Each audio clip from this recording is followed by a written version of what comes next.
as well as Creole and Pidgin languages. So please join me in giving a massive round of applause for Professor Ansaldo.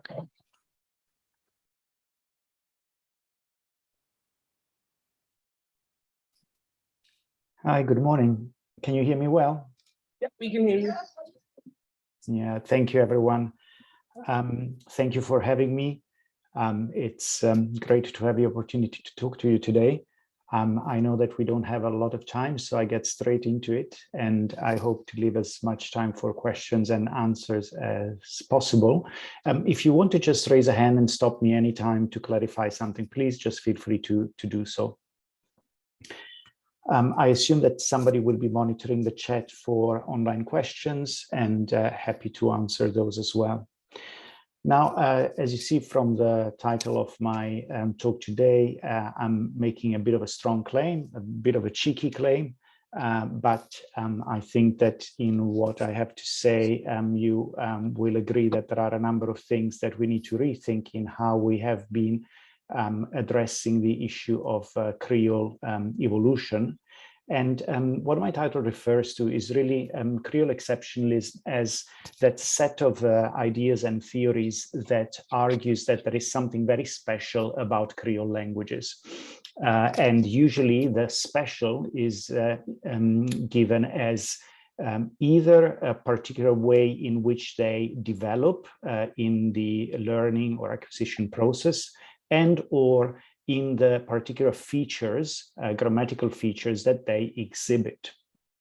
And I think that we have quite a bit of evidence to know by now that neither of these ideas really stands. Now, for those of you who are not familiar with Creole languages, just a brief background. When we talk about Creoles, we are really referring to those languages that developed between the 16th and the 19th century during the slave trade, in particular across the triangle over the Atlantic that connects the Caribbean with the west coast of Africa and Europe. And as you probably know from your history lessons, this is a very particular period of Western colonial history where a number of countries around the world are being occupied, colonized, and where the workforce that goes to develop these territories primarily is taken from that part of West Africa known as the Ivory Coast.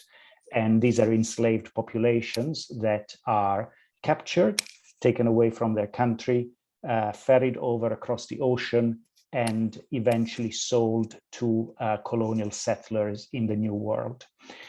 Now, it is crucial to understand that the historical period that we know as a slave trade is fundamentally underpinned by racist ideologies, and crucially the idea that Black African people were less human than white colonial people, that they were closer to animals, that they could be enslaved, that they could be sold, that they had no right to a life of freedom in which they had the right to choose for themselves. So whether these slaves were kept in forts or eventually deployed on plantations, or even for those slaves that managed to escape and form communities in the jungle that we refer to as maroon camps, these would have been people who had been enslaved, tortured, physically abused, and eventually for the longest time treated as animals. Those who survived might have been able to escape or become servants in households. Now, the people who gave us the very first descriptions of the languages that develop among populations are basically the same people who enslaved them. So they would bring the same racist colonial mindset to looking at the languages that emerge among the slave populations. And that is why we are left with ideologies that take for granted that there was a certain inability in the slave populations to develop certain type of languages.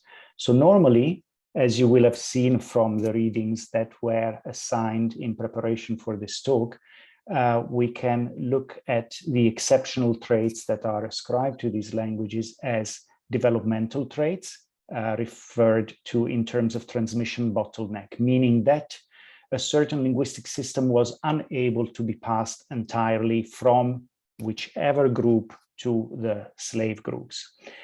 Or in terms of features, grammatical aspects of the languages, which are usually captured in terms of simplicity, where simplicity equates with cognitive simplicity, something easier than a normal language feature.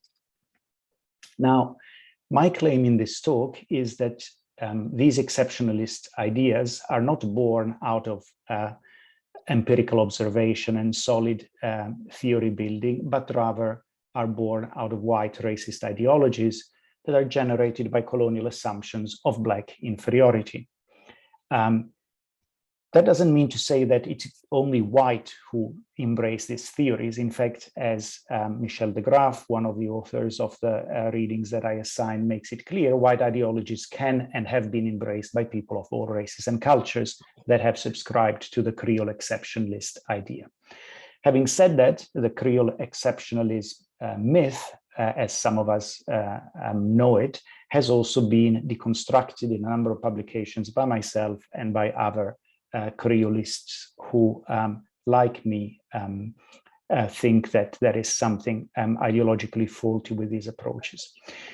More specifically, you will find in the classical Creole literature ideas that go under the name of imperfect acquisition, meaning the inability to learn due to a cognitive disadvantage, broken transmission, the ability to learn due to the lack of a clear language target, and pigeonization and simplification, the practice of reducing the complexity of a given language just to make your job easier. For example, in the case of English Creoles, typically the fact that the tense morphology of English, the number morphology of English, the gender morphology of English is not reflected in the English Creole. These are typical examples of simplifications that slave populations would have adopted because of some difficulty in actually learning the target language. So you can tell from just the names of these theories that there is indeed a negative implication in each of them, the inability or the impossibility or the difficulty in doing something that leads to the development of English Creoles in this specific case. But let's examine what we know then, what we can reasonably assume, as well as what we know. In terms of the context in which Creole languages evolved, in terms of what we refer to as the Creole ecology, we know that we are looking at extremely linguistically diverse environments where you would have West African languages mixing with a number of colonial varieties, not just English, but often Portuguese and Spanish because of the forts in which the slaves were kept, as well as on arrival in Meso-America, obviously Caribbean Meso-American languages. So highly multilingual, highly linguistically diverse environments. We also know that these languages occupied very unequal position in terms of power relations. Some were very dominant and some were not at all. And we finally know, of course, that these languages circulated freely in the environment and were certainly not taught in schools or in other formal settings. They simply interacted in a very informal way with each other. In terms of the specific typology of these languages, we know that by and large, African slaves came from areas where languages of the Kwa family are spoken and specific Be. These are West African languages that are severely isolating in morphology, meaning that they basically don't use morphology, isolating typology. In terms of the colonial languages, which we also often refer to as lexifiers, because often they contribute to the Creole languages with their words more than anything, we're basically looking at Germanic and Romance, either either English, Dutch, or Portuguese and Spanish. So from a typological point of view, you can say that the languages that contribute from the point of view of the slave populations are typologically quite homogeneous, and the languages that contribute to the Creole from a lexical point of view are also typologically quite homogeneous. In fact, this is very much the argument that the other reading by Blasi and others makes in its analysis of features, that the majority of Creole features can fundamentally be traced back to either the colonial languages in terms of the lexical features, or to the so-called substrates, the language of the original slave populations.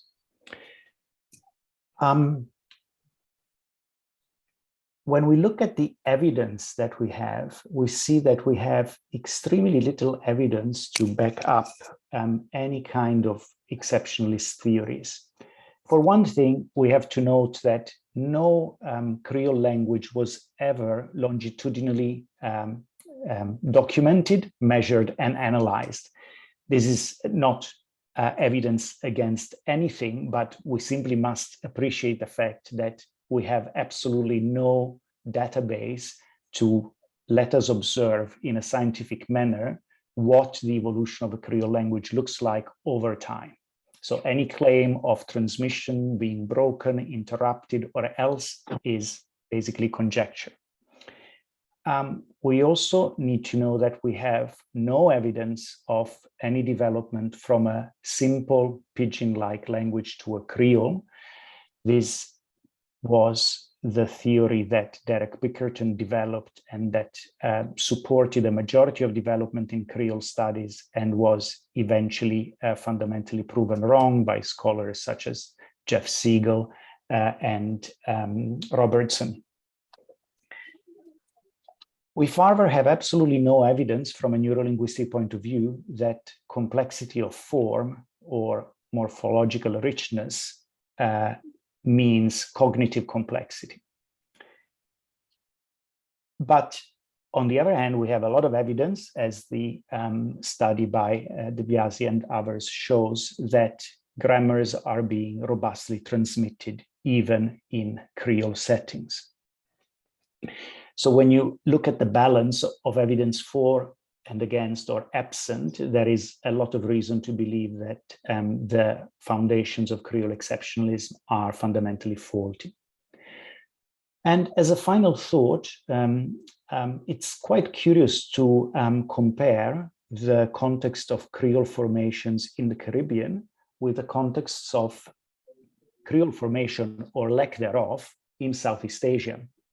For example, when you look at mainland Southeast Asia, which was by and large subject to very similar colonial dynamics, it was occupied first by the Dutch, then by the Portuguese, and finally by the British, and populations of Indonesians and Malaysians and Papuans and Filipinos were forcibly transported across this area, relocated, put into forts, put to work in plantation, and also used as militia. So you can compare the dynamics quite clearly, and where the languages of the existing populations, also known as the substrates, are basically Malay and Chinese. So again, very isolating languages. It's really interesting to compare these two settings that appear very, very similar to each other, but crucially, there is one difference.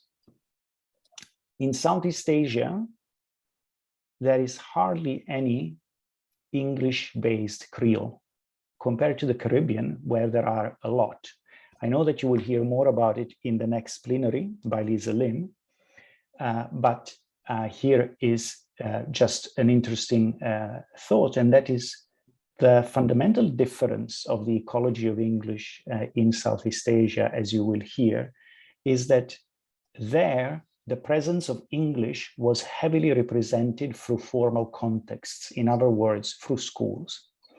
So what is not there compared to the Caribbean ecology is an informal context of transmission in which many different languages interact freely and end up forming a new grammatical system out of this mixture. This is the conclusion that I reach in one of my papers, and in the handouts that will be distributed to you, there will be 2 follow-up readings, which are authored or co-authored by myself. And the conclusion that I reach in one of those papers is basically that Creole evolution is not exceptional in any particular way, but can be explained by very informal levels of language transmission and language exchange in highly linguistically diverse settings. And when that happens, rather than getting the replication of an existing grammatical system, you get the evolution of a very different and very creative, if you like, grammatical system. This is what I mean by decolonizing Creole studies. I think we have to be courageous and understand that the origins of the field are steeped in colonial and racist assumptions of Black race. We have to call it out and we have to move away from it. Don't expect that to be an easy task. Ideologies fight back, and they can fight back very aggressively with anger. But if we want to really develop understanding of language as well as other scientific areas that are free of those biases, we need to be able to say so, ask for hard evidence, and move on from there. I was aiming to stop a little bit early, 2 minutes early, and that gives us 2 more minutes for question and answers. Thank you.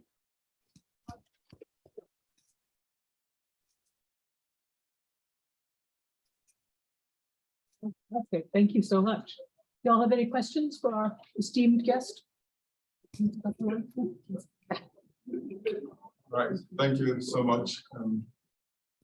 So I wanted to know I was listening very closely to hear you make reference to. Sorry, Kingsley, can I just interrupt 1 little second? We should have said this earlier. It's useful for Umberto and for our presenters to know who you are. So it might be useful for you to say, this is my name, this is my institution, so that at least he has some kind of sense of where this question might be coming from. Sorry, that's our fault. We should have said that in the class. All right, that's fine. I don't mind. Yeah, my name is Kingsley, University of Nigeria, Suka. 2 short questions. One, you talked about, you used the term, if I heard clearly, English Creoles, and I was imagining the ideological implication of that, since English is just the lexifier, and it doesn't contribute significantly, if at all, to the underlying structure of these Creoles. What does it mean for us if we are decolonizing to continue to call these English Creoles? Can we just call them Creoles without implicating English? That's my thing. That's my one question. Then secondly, I would want you to comment on, you made a little difference, talked about the pigeonization. And from my very basic knowledge of most of pigeons, particularly in West Africa, when the pigeons creolize, and particularly in Nigeria, for instance, that talk about Nigerian pigeon, or Niger, as we call it, being radically creolized. So I wanted you to also make reference to that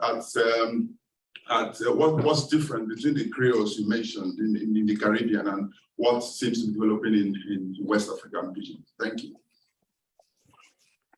Thank you very much, Kingsley. Excellent questions. So in terms of the first question, you are spot on, and you identify there the continuing legacy of a colonial approach to these languages that, in terms of the typology that we use, we still refer to as being either English something, French something, Dutch something, Portuguese something. And you're absolutely right. That's another level of colonial in this case, not theory, but typology or classification that we need to get rid of. So, for example, when we talk about languages such as Singlish, which originally was referred to as Singaporean colloquial English, it's much better, in my view, to use a term that takes the language away from its colonial typology and gives it its own identity. And in fact, even in the Caribbean, we have plenty of ways to do this. We talk about Sranan, we talk about Saramakan. We do not any longer need to use these classifications. So you're absolutely spot on. Very good comment. And that's another thing that we need to get away from. In terms of Pidgin and what's happening in West Africa as well as in other parts of the world and how linguists refer to it. So again, you're absolutely right. A number of languages that contain the word Pidgin today are not, strictly speaking, Pidgins in the way in which the linguists or the Creolists might use it, which is, strictly speaking, in the sense of a fairly limited function specific type of language, as could be, let's say, nautical Pidgin, a very technical set of words and concepts used by sailors in a particular point in history. When you look at the Pidgins that have developed in West Africa, when you look at Tok Pisin in Papua New Guinea, these are languages in their history. There is the existence of a Pidgin next to other languages that contribute to the formation of these fully fledged systems of communication. So we got to be careful when we talk about contemporary Pidgins of the like, to be aware of the fact that there is that word in there that just reflects a historical background, but that doesn't have any implications for the nature of the language at all. I hope this answers your questions, and I welcome more questions via email if you have any. All right, thank you. We have a question and a comment from Leah Castillo from the De La Salle University via Zoom. So the question, I'll do the question first. So she asks, did I hear it right that there is no evidence from a Pidgin that developed into a Creole language? Yes, you absolutely heard that right, and I'll qualify that. If you are familiar with the writings of Derek Bickerton, who is one of the most influential Creolists around, his claim made in the 1980s was that Hawaiian Creole English was the direct development of Hawaiian Pidgin English. Back then, he claimed that this was indeed how every Creole developed. As a reaction to that claim, many Creolists started describing Creoles that clearly did not have a Pidgin ancestor, and through that they questioned Bickerton's claim. But for the longest time, he was determined, even if he could accept that perhaps that didn't happen in other contexts, but that certainly happened in Hawaii. And then two other Creolists, Siegel and Robertson, through very painful socio-historical linguistic work, uncovered a whole set of written sources on the development of Hawaiian Creole English. And what they were able to show was that, yes, there was an element of a Pidgin English involved in the formation of Hawaiian Creole English, but many, many other languages, such as Japanese and Chinese and others, contributed to the formation.